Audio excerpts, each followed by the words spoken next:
Hi everybody, I'm Imogen and I am Head of Franchise Development at Home Instead. I'm here with one of our fantastic franchisees, Brian. Thank you, Brian. Good morning, Amy.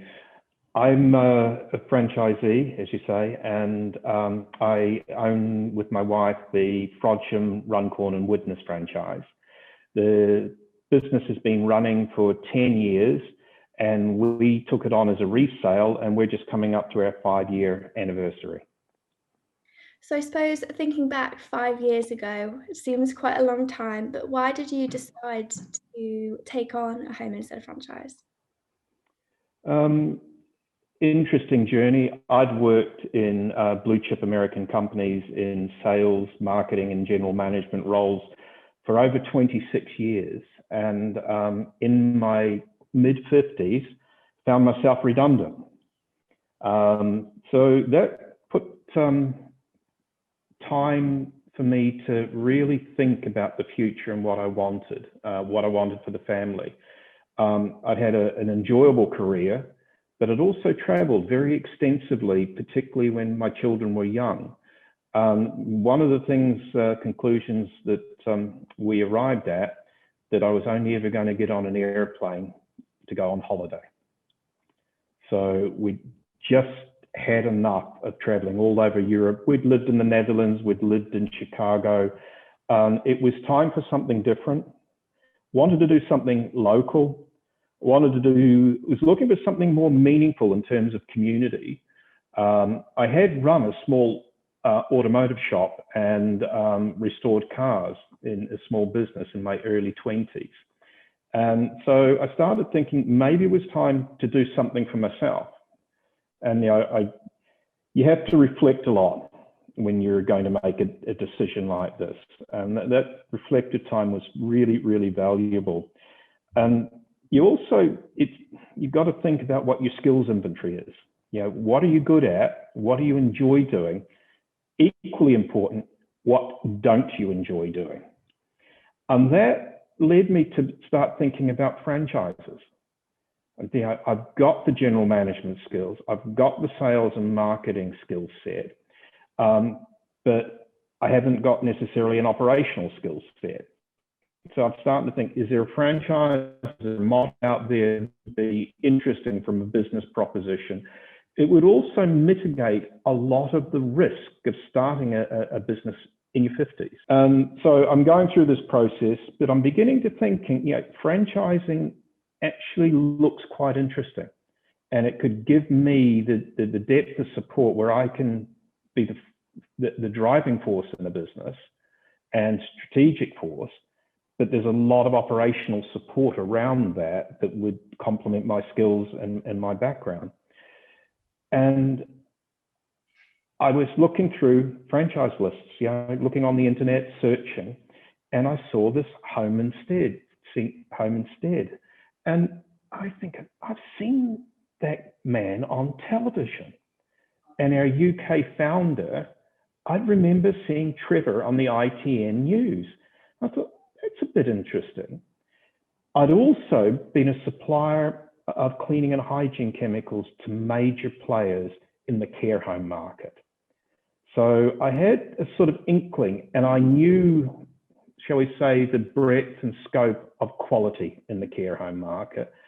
And, being able to support people at home, it's also partly that I truly miss my mum and dad. I've lived away from New Zealand for 35 years now. So I was 30 years away from mum and dad at that time. And that also, so there's a whole lot of different elements. And then I looked up this Home Instead on the internet. And by sheer coincidence, the national office was 5 miles from where I live.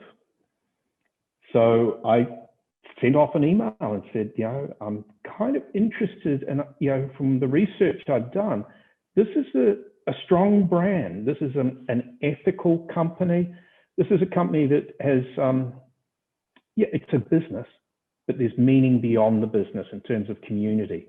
We are we describe ourselves as a community-based business. And that had a real appeal to me after many years of traveling all over different countries for work. To actually become part of a local community had a very significant appeal. And literally the next day I got a call from Ruth in Home Instead, come in and see me. So that's how our journey started. It is a fantastic journey, and I suppose because at the time you probably didn't know that there was a resale available, but how did you kind of make the decision that the resale was right for you?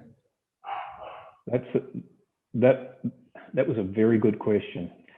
I think I went on the first visit. I went on my own, and I met Ruth, and I'd sent in my CV, and Ruth was the one that guided the process.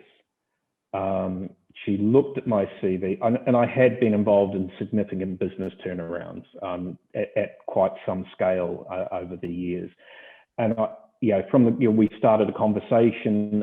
Ruth was, it was a good discovery conversation. She was asking the questions. She was peeling back the understanding of where I was, what my skill sets were, where I was coming from, and where the best fit may be. And it was in that first meeting, Ruth said, we need to find you a resale. And she didn't have an immediate resale on the books, so to speak, at that particular time. But she said, let me do some homework and we'll see if there's somewhere in the geography that would work for you, but that it was good. It was early reinforcement that I was likely to be a good candidate, that there was still a qualification process, which is important. But it was an open conversation. It was, having worked in sales, I'd say it was a good sales call on Ruth's behalf. She peeled down to what the essentials were, and what it would need to be to work properly for both parties. Yeah. And I suppose a resale, as you say, a resale isn't right for everybody. And we at National Office will always be here to kind of give our honest opinion and our feedback. But ultimately, kind of the franchisee will, I suppose, know it within themselves as well, because it brings so many different challenges, such as taking over a team that is already in position. But speaking about your team, you have a wonderful team in place now. What steps did you take to develop that team, including appointing a general manager? It was a fascinating journey. The gentleman we bought the business off was a wonderfully caring gentleman, and he built up a truly caring business.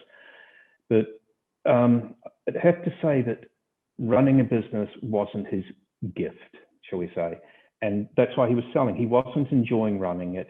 He wasn't enjoying the management of the staff. So it's, some resales are going to be businesses that have truly met a great deal of their potential, with still more to come.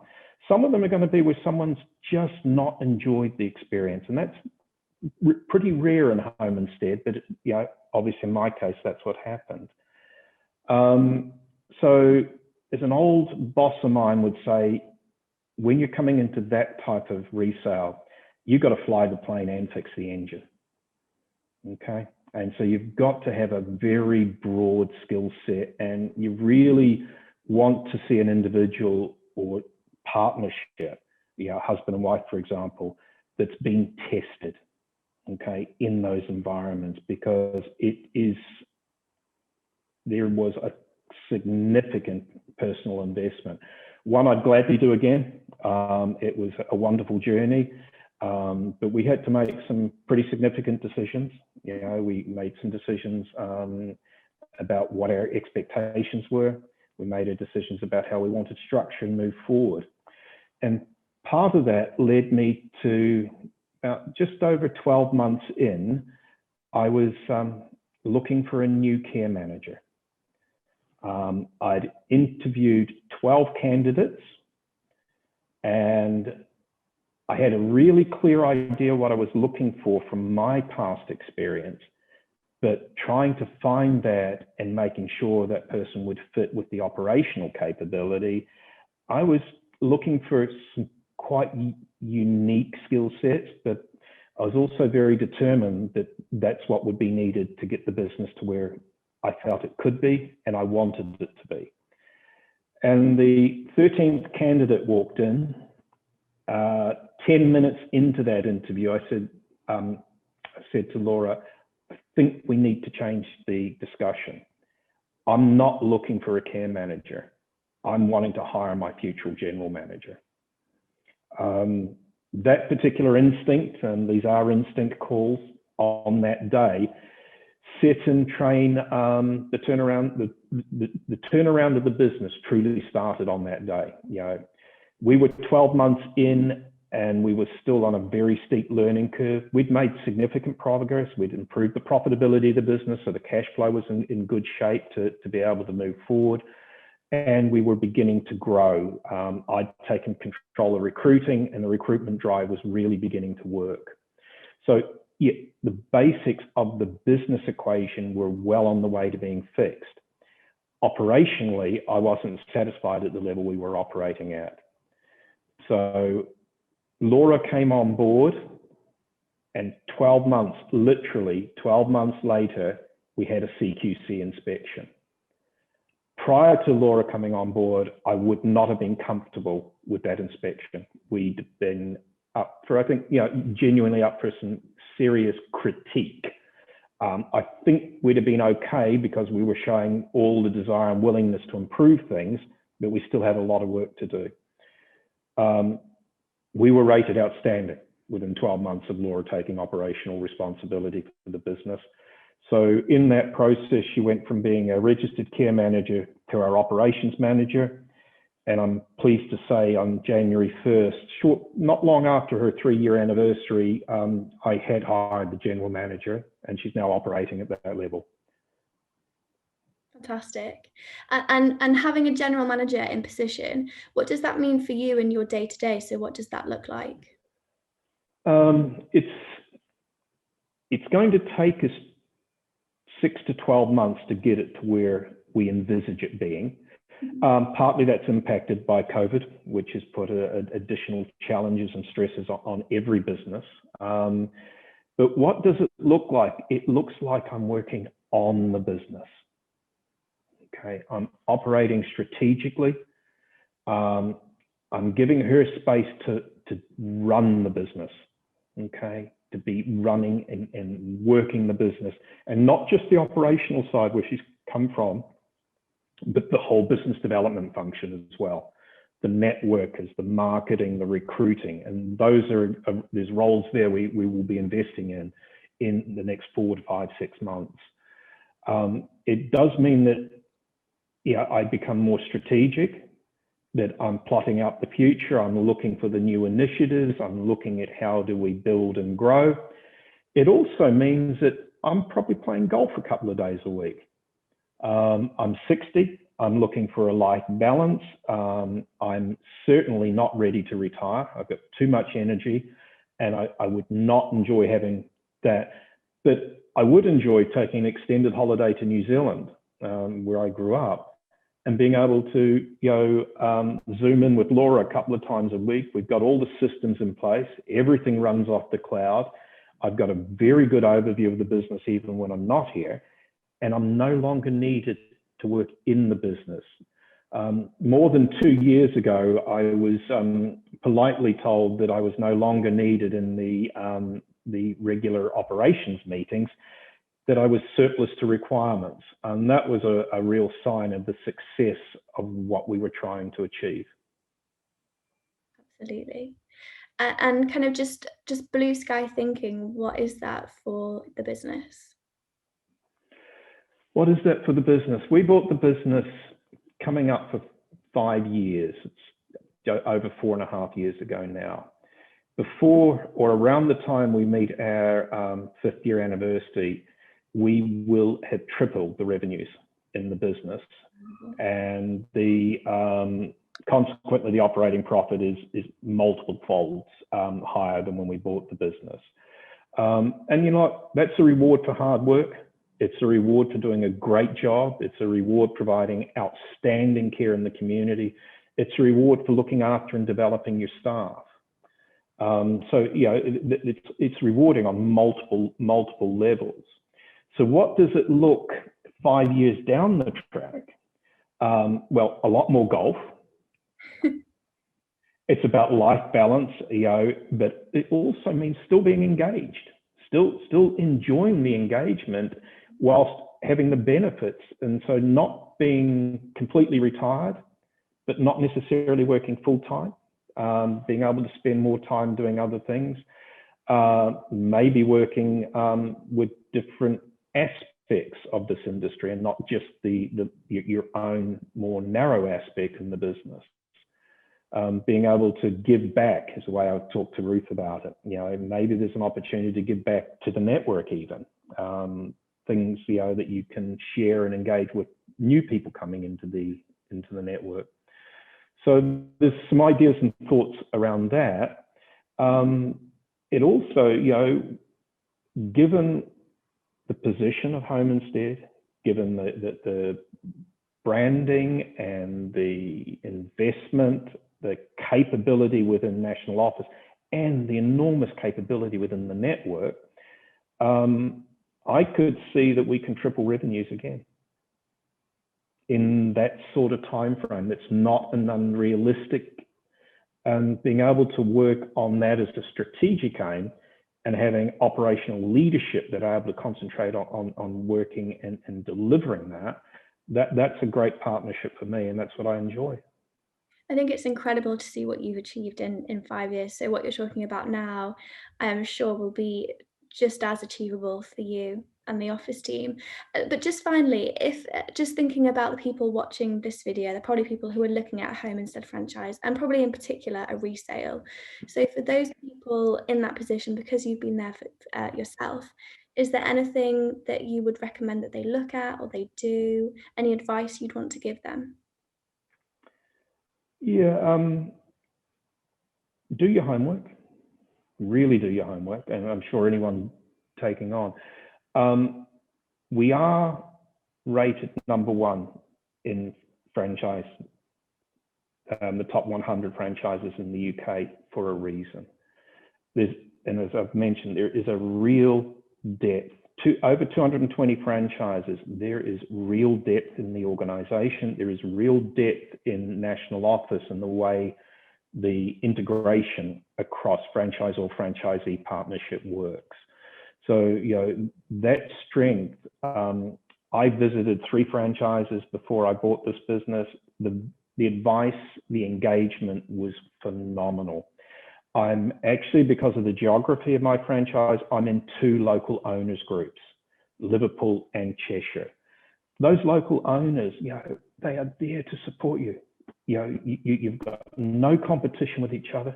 You're just there to help. You want your neighbours to succeed. You want your brand to be strong. I'm in a Performax group with with 6 similar franchises in similar parts of the journey, and we challenge each other. We don't just get together and socialise. We challenge each other, and when we come back and we've said we're going to do something, if we haven't, we take it on the chin. So there's a real depth in the way this franchise is run. There's a real camaraderie. You're running your own business, but you have an enormous amount of a network to support you. So there's a great deal of value in that. But go and talk to people that have been on the journey. Go and understand what they've learned. Go and understand what would be important, and then think carefully. Is that right for me? And if you think it is, pursue it. This has been life-changing for us. It's made an enormous difference. When you've worked, for 2 companies over 26 years, you've been in positions of responsibility, you've been in jobs that have been financially rewarding, and you're redundant. That's a pretty significant journey into self that tends to trigger. It certainly did for me. And to come out of that experience, and you can't help but think there's some failure. it's human nature. And for me to come out of that experience and to have this experience so successful, that was when I think back about it, that was very, very important to me. Absolutely. Well, thank you very much, Brian, for your time. It's been so incredible to hear more about your business and your journey. And hopefully this will help somebody in the same position that you were 5 years ago. Yeah, be very happy to help anyone in any way I can.